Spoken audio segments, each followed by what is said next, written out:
Aholini tabiiy gaz bilan ta'minlash sohasida hayotga tatbiq etilayotgan zamonaviy yondashuvlar iste'molchilarga sifatli xizmat ko'rsatish imkonini bermoqda.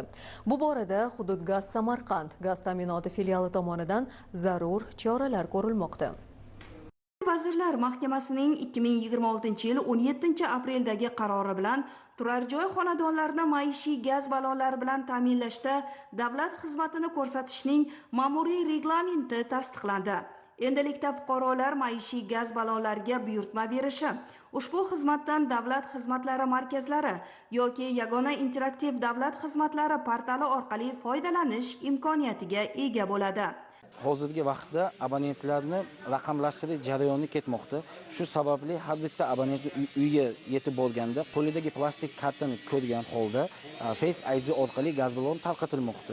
Ya'ni o'sha abonent bor yoki yo'q bo'lsa ham xonadoniga pasport olingan fuqaroning nomiga gaz ballon olsa bo'ladi Face ID orqali. Shuningdek, tumanimizda qariyb 33 ming abonent suyultirilgan gaz bilan ta'minlanmoqda. Iste'molchilarga zangori olovni barqaror yetkazib berish maqsadida 2026-2027 yillar kuz-qish mavsumiga tayyorgarlik doirasida eskirgan quvurlarni yangilash, mukammal ta'mirlash, tartibga keltirish va bo'yoqlash, yangi tarmoqlar tortish, gaz taqsimlash qurilmalarini sozlash va gaz ballonlarini sinovdan o'tkazish ishlari ham jadallik bilan olib borilmoqda.